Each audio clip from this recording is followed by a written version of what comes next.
It's beer o'clock on Real Ale Craft Beer. Today we've got a beer from Pschorr Brewery in Germany, and this is the Nchner Gold, a Munich lager coming in at 5.1%, or actually 5.5% ABV in a half-litre can. Big fan of this brewery. They've been going since 1417. Long time. Or actually 1516 is the Bavarian purity law.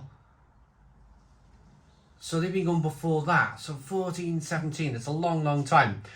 I don't presume they've been putting beer in cans for 600 years. I doubt that, but I bet it was all kind of like just tank beer back in the day. Then they probably put beer in bottles and then... Well, I think this is actually the first time I've had a Pschorr beer in a can.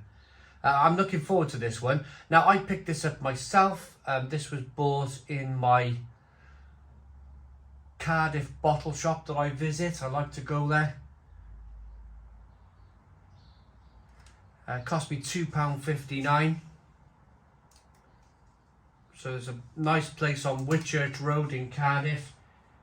If you ever get out to Cardiff, it's a lovely place. It's a lovely kind of shop where they got beer on the one wall and the other half of the shop is just a regular shop where you can buy milk and eggs and butter and that sort of stuff.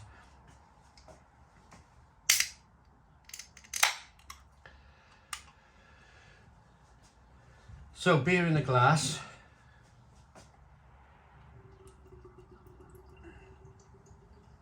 I'm going to be perfectly honest with you. I've just reviewed a Helles lager. But the Helles lager was 4.9% ABV.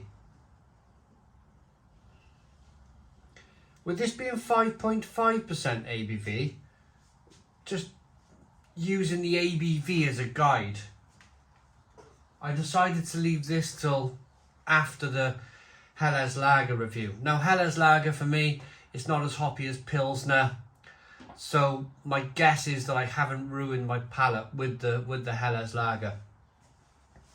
But they've called this a Munich Gold, and oh my goodness me, look at the colour. It's a lovely golden colour to this beer. It's really lovely. Good levels of slow moving carbonation rising up the middle of the glass. We've got a one finger white head on the beer.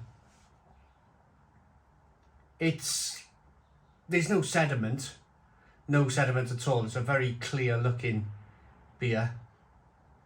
In fact, I think it's been filtered really well. There's not even like any kind of little small specks of sediment floating around in this glass. It's very clear, but it's a lovely looking beer. Look at the colour, lovely golden coloured beer.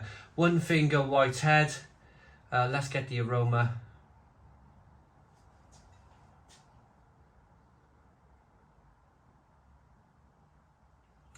Kind of what I was expecting, really. A big malty,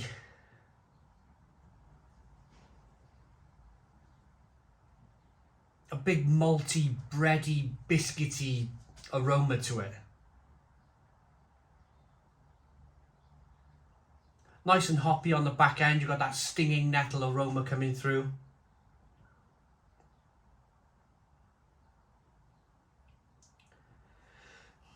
A little bit spicy and peppery.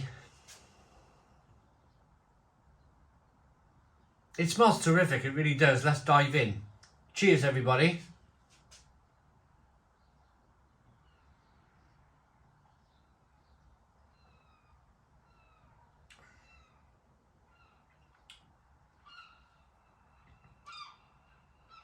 Oh, it's okay.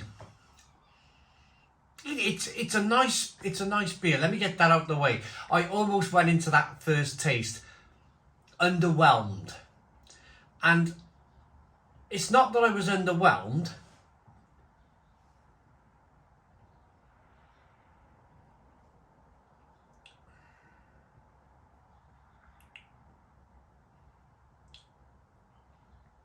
It's more that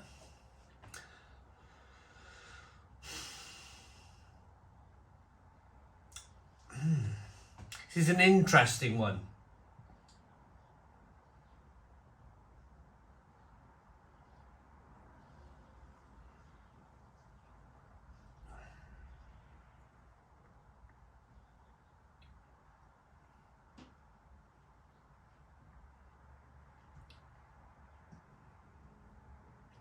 Now, first and foremost, it's dangerously drinkable.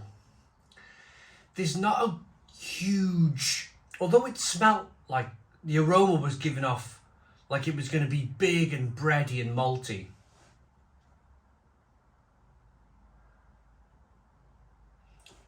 It's not suggesting that in the taste. It is malty, of course. It's a malty, biscuity German beer, but it's not as at the forefront of the flavour as I was thinking it was going to be.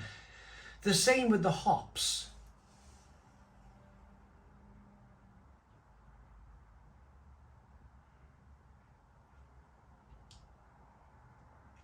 The same with the hops.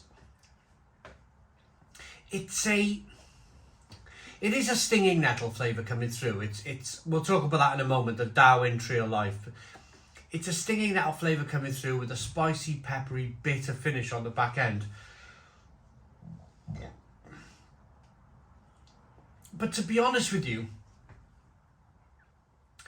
the Helles Lager, it was the Lycum Hell, that was offering more of a wafer, bready, biscuity malt flavour, and it was offering a little bit more in terms of the hops. And it just goes to show, doesn't it? 4.9% ABV, the Helles Lager, 5.5% ABV, the Munich Gold here from Pschorr. And if I had my time over, if I had the two beers in front of me now, I'd be reviewing this first, and I'd be reviewing the Helles Lager later. And that's kind of somewhat surprised me. But then again, the other thing that slightly surprised me is the price.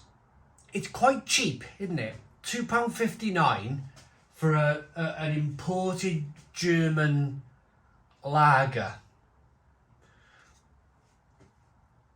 It's great that it's cheap. It's great that it's cheap.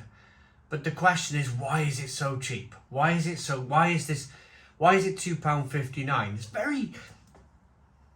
It's tasty. It's tasty beer. It's drinkable.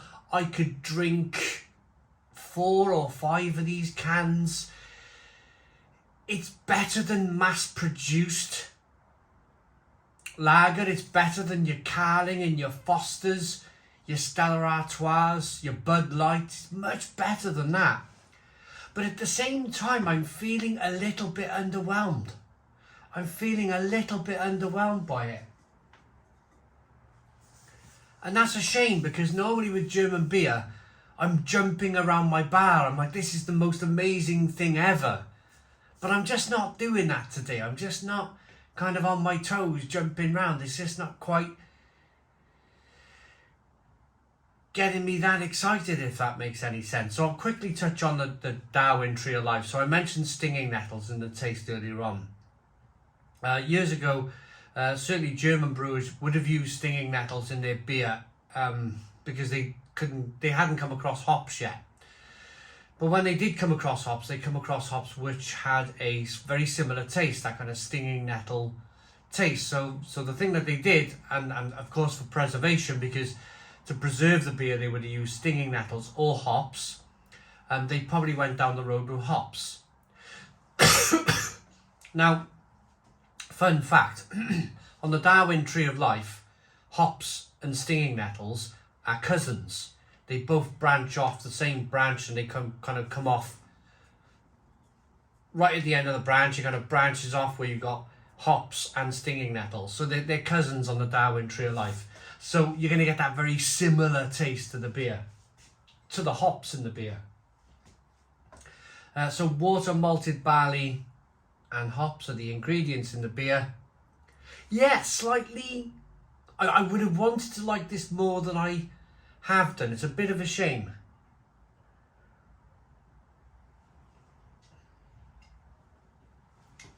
I don't know, it's just a bit solid. It's solid. That's the best way to describe this beer. It's solid, if not massively remarkable. I like that enough to give it a 7 out of 10. 7 out of 10 from Real Ale Craft Beer. Please put your comments in the comments box. Subscribe to our daily beer and food reviews. Give us a big fat thumbs up. Boom. Cheers.